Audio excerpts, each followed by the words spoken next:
Welcome to DFS Insights. I'm David Geislinger, and I'm joined by my cousin, David Grant Jr. The teams up on the block are the Detroit Pistons at the Los Angeles Lakers.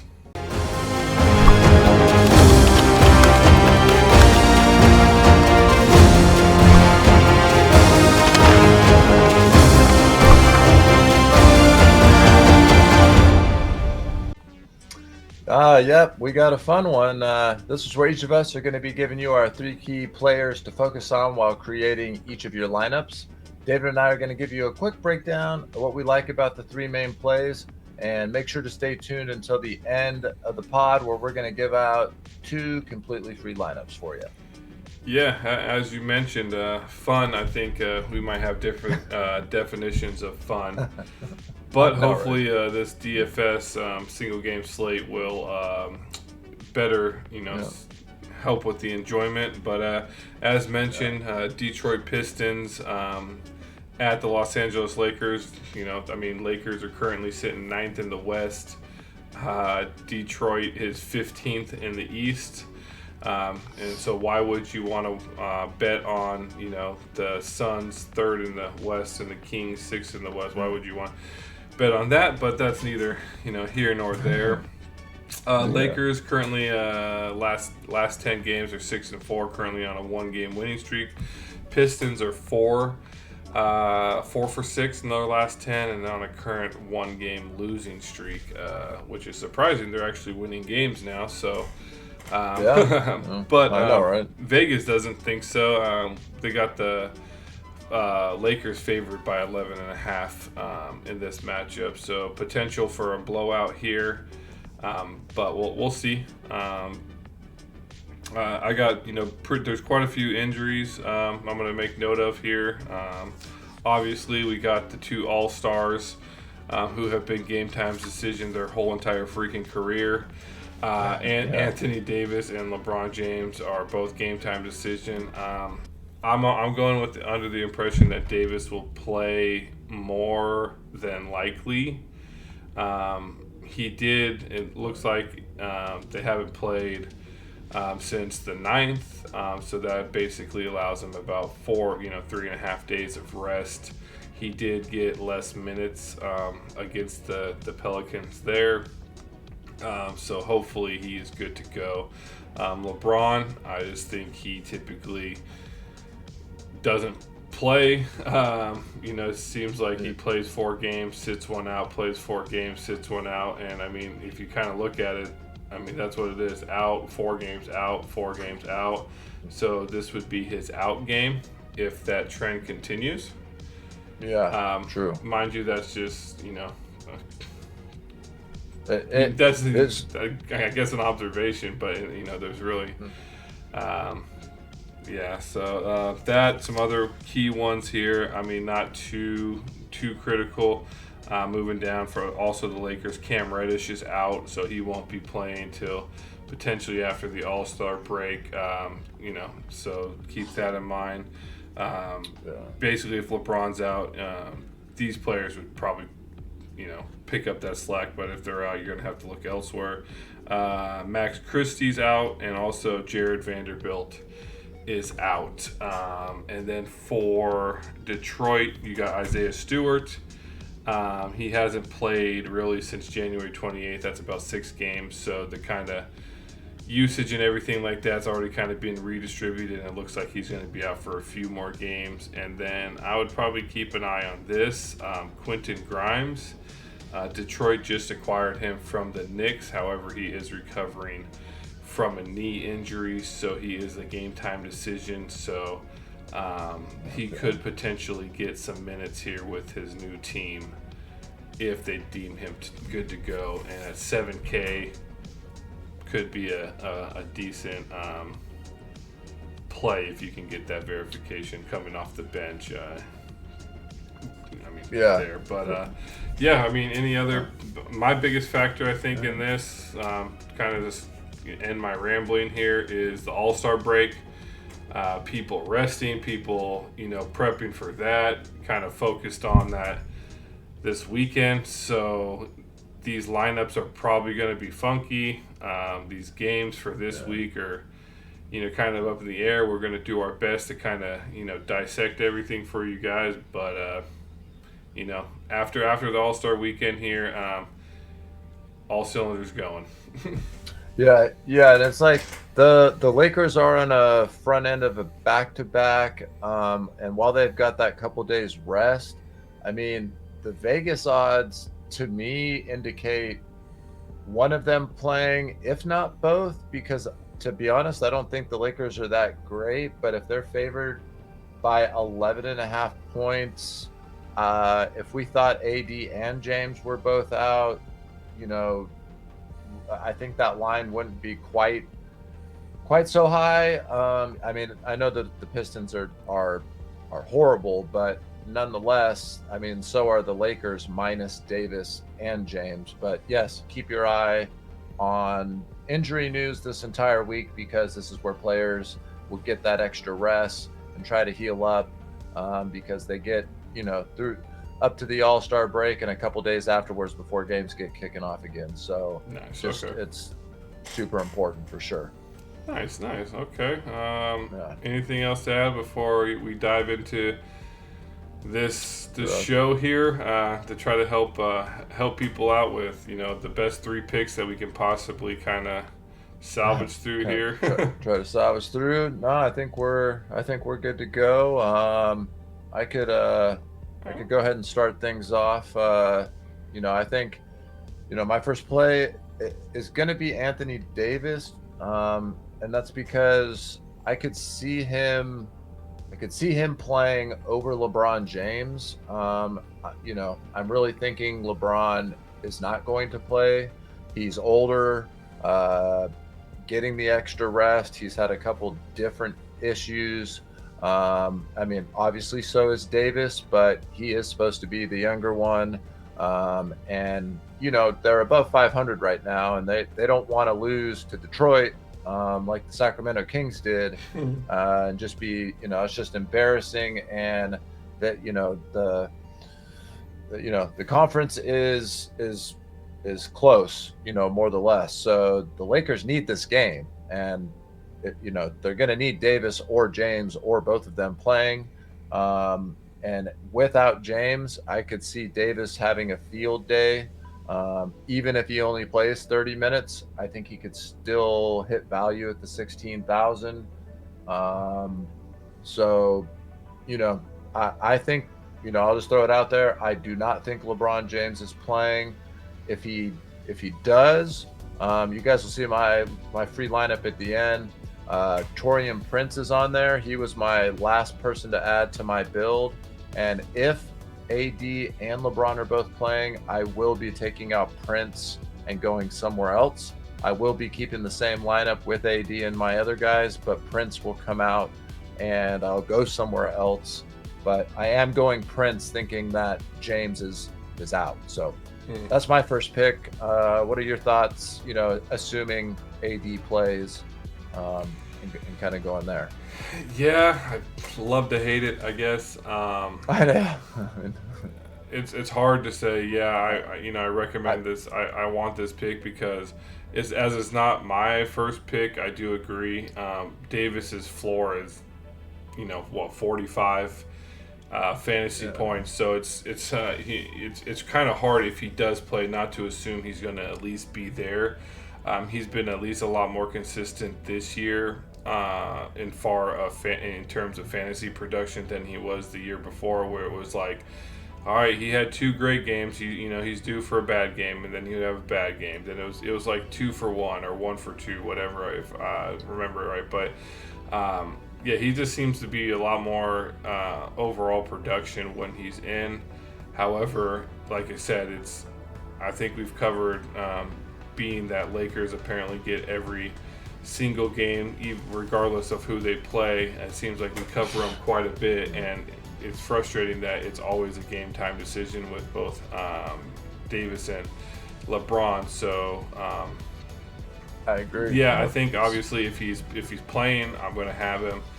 This just means I have to pay extra close attention, which you should anyways, to the news, the breaking news all the way up. But it would just be kind of great to kind of to know to kind of already have that mindset, but it is what it is with NBA DFS. So my first pick, I'm gonna go with the underdogs here. I'm gonna go actually with, no particular order, I guess. I'm gonna go Cade Cunningham with Detroit. Here he seems to be doing pretty decent.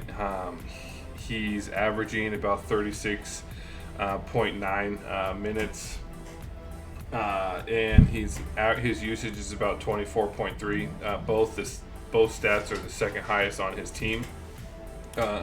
He's projected roughly about 37 points in this matchup, as well as about 34 to 36 minutes. So what I've noticed, just kind of digging into Detroit here, is their starters basically play the entire time. They have, I think, their backups only play probably anywhere from 8 to 12 minutes. But for the most part, their starters play the entire time. So at least they're on the floor, and obviously you got to be on the floor to get points. So I see he seems to be a pretty decent play here for Detroit. Dinwiddie is gone, so he won't be taking any kind of production there. So I like Cade Cunningham, especially at 13.5. He is the most expensive Detroit player, so that kind of tells you the level they're at. However, I do see him. It looks like he has basically kind of a floor about like mid 30s. I see a couple 60 games down here, some 50s and stuff like that. But so he does have the potential, but I like him. Definitely be alternating him in between all three of the multiplier positions for sure. Okay. Nice. Yeah. I like that play. He's in my lineup. He wasn't one of the top three that I'm talking about, but he is in my lineup. And for the record, I do like him over D'Angelo Russell. When I was doing my build, let's even say AD and LeBron doesn't play, or just AD does. We know that Russell in those games has been having some pretty high ceiling games for him, but I just I have more faith in Cade Cunningham than I do Russell, and having to worry if so and so plays or if this happens. It's like, I think Cade Cunningham can come out and he has a great floor, and like you said, he has also a great ceiling, and I just feel a lot more confident there. So I like that pick a lot. I really like the Cade Cunningham pick. Who do you got coming up here for your second pick? Second pick. I'm gonna stay with the underdogs here. Seems pretty good here. So I'm gonna go with Jaden Ivey. On this one, shooting guard, point guard. So it looks like he's averaging. Mind you, it's probably due to this 48-minute game, but last three games, 40.7 minutes, and his usage is 29.5, which is pretty insane. That's both first on the teams in regards to minutes and in usage. In this game, he is projected a little bit lower, but it seems to probably even be slightly higher than his previous games. Projected about 33 fantasy points, and he's also projected 38 minutes. Like I said with the previous Cade Cunningham guy, it seems like Detroit's starters basically play the entire game, with the exception of maybe coming out for, like I said, I think the 10 to 12 minute range or so for their backups. So I could see Jaden Ivey getting a lot of potential. Like I said, I think they just lost Dinwiddie, so I believe Jaden Ivey is coming in, and it does look like he does have the potential for some upside. I see a 50 fantasy, some mid 40s here and there, but I'm definitely going to be looking at potentially star pro. I don't think with what's, especially with the potential that AD and LeBron play, I don't think I would probably bring him up as high as MVP, even I don't think he'll be that much owned up there, but I don't think that would be the play for him. But yeah, definitely in star and below, even in the utility spot, based on how you kind of work out your salary there. But no, yeah, I think he's a good play. Nice. He's going to be on the floor, so he's going to get points hopefully. So. Yeah, I like that, and obviously, we got to see how each team does with the rotations. And funny thing is, Dinwiddie is on the Lakers now, so that should be a fun little matchup going on there. Yeah, I like that play. I'll be looking to use him in my lineups as well. I actually like more Detroit players than I do LA players. Like you mentioned, it seems like their rotation, they're running their top 6 guys, 6-7 guys. They're not going deep like Boston or just a couple other teams that definitely go deep into the bench. So yeah, I like that play a lot. That kind of leads me over to my pick. My second pick. Not that it's really in any particular order, but I'm gonna go with Jalen Durden, the center for Detroit. And man, he the last 3 games he's getting 37 minutes, 35 minutes at 12-5. Man, 44, 60, 39. And then, just a couple of games ago against OKC, in 30 minutes, 22 points, 21 boards, 6 assists, 58 fantasy points. I mean, and I love bigs against the Lakers. That it has paid off for me. And at 12-5 with that upside and those minutes, I mean, man. And then that's if not AD and or LeBron play, especially if they don't. I mean, if they don't play, it's he could be MVP in the MVP spot. I have him in the star spot right now. I think he'll be a little lower owned there in the star. Obviously, going him MVP is an option. Definitely contrarian.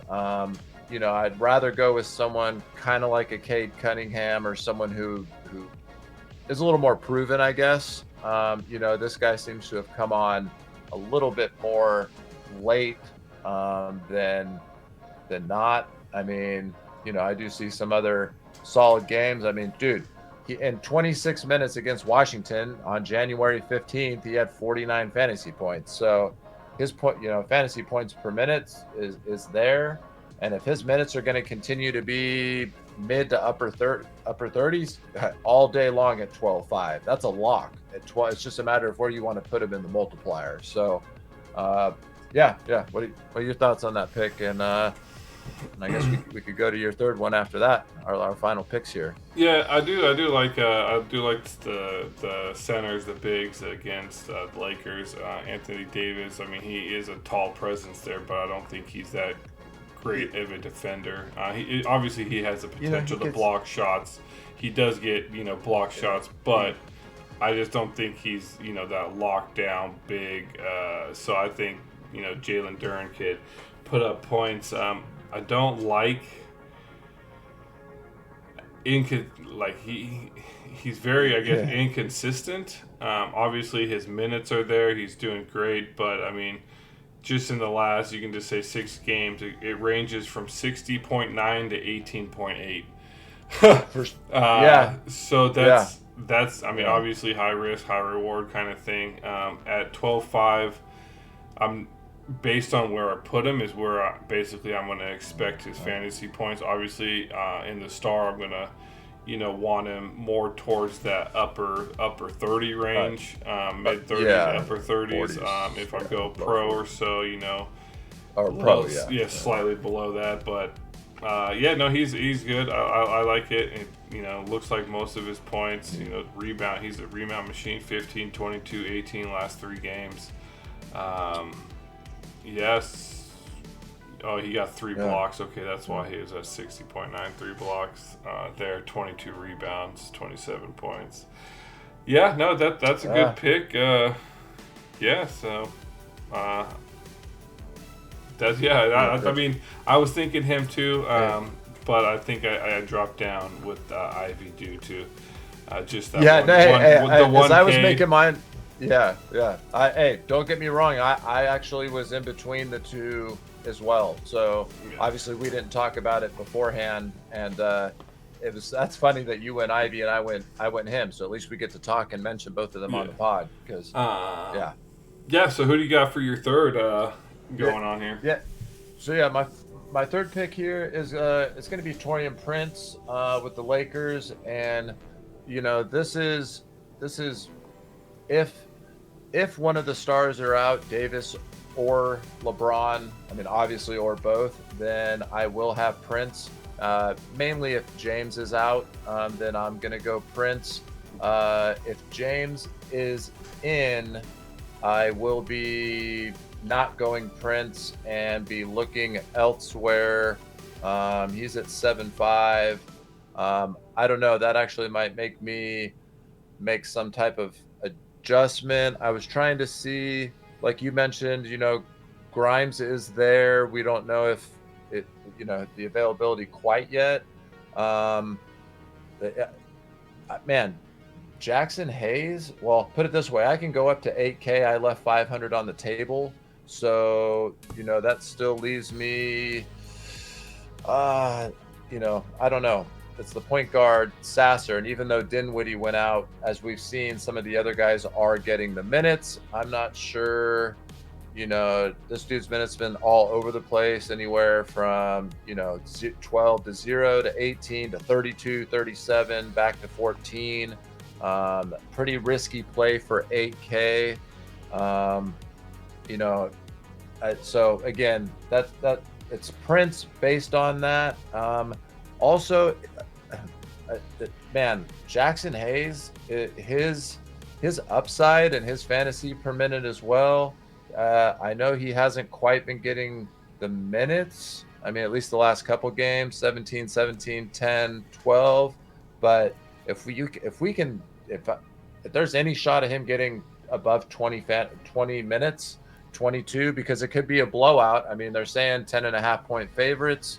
If Hayes could see the floor for above 20 minutes, him at 7.5, I'll take him over any other person at 7.5 and almost below for the most part. So I would easily just take out Prince and go there. So that's kind of my spiel. Sorry for that being a little long, but obviously we have to do the if this then that, because we have two superstars that we don't know their status, which is ridiculous, because they've had 3 games rest to tell us. So anyway, that and Fanduel likes to do Lakers matchup knowing that they're going to be game time decisions every time, but it's crazy. Yeah. So I like it.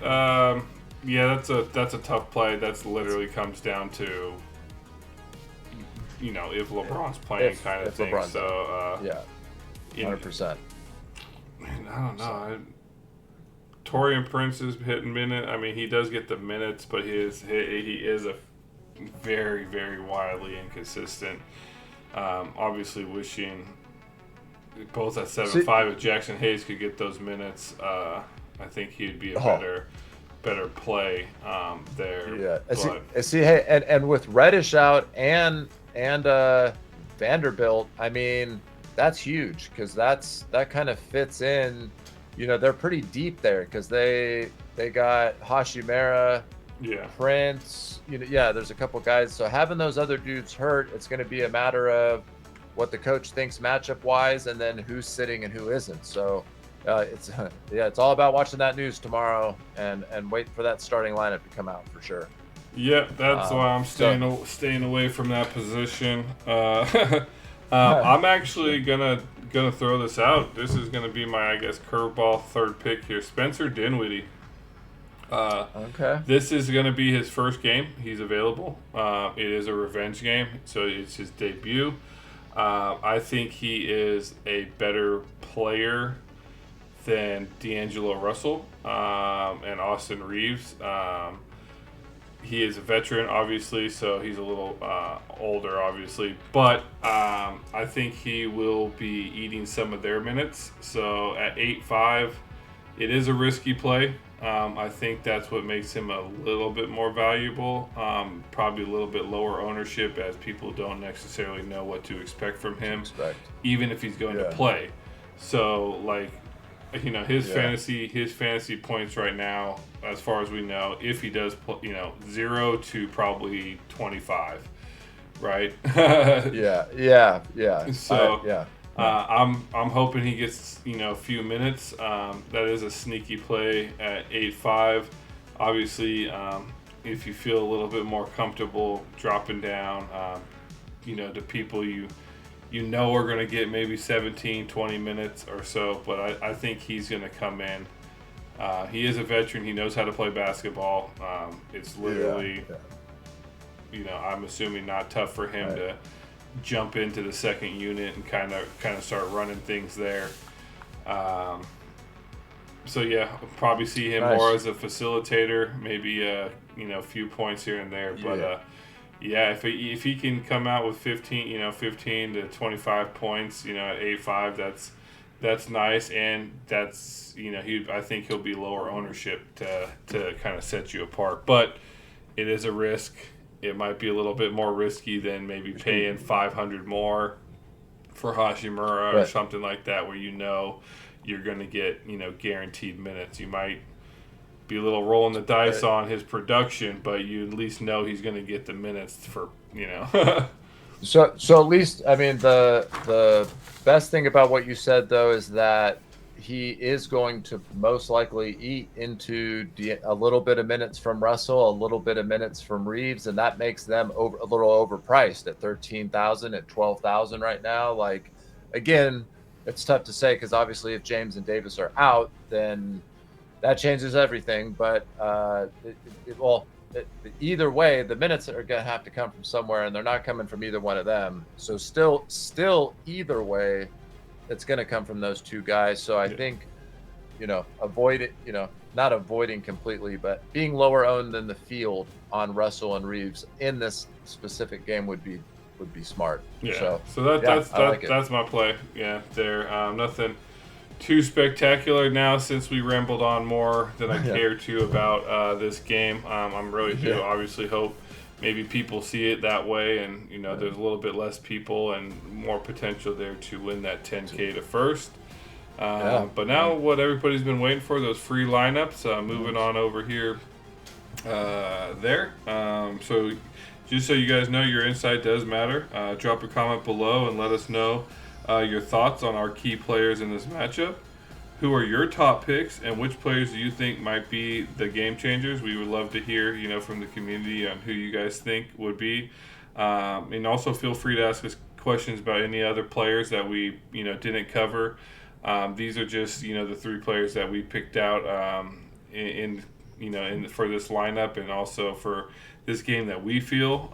We do research on the full game, so we do have other information available if needed. We just obviously trim it down for the length of the video. We're here to discuss and share our thoughts with this DFS community, and hopefully by you hitting that like and subscribe button, we get put out to more people. And see. Yeah. Hey man, it's NBA season now, so NFL's done and over with. Hey, congratulations, Chiefs. I got nothing else to say about that. Patrick Mahomes, arguably the GOAT, and I'm just hyped that now it's going to be nothing but NBA for us pretty much here on out. So be looking for the NBA Fanduel single game videos coming out. And the last thing, even though I know we've already gone over the time that we've wanted to on this ridiculous matchup, but Jalen Duren, he has been in the optimal lineup the last 3 games in a row, and that's against Sacramento, a team over 500, against Portland, which is whatever, and then against the Clippers, who are also a top team. So now they're playing the Lakers, And the Lakers are giving up an average of 35 fantasy points to starting centers opposing, and giving up 10.2 rebounds to opposing centers.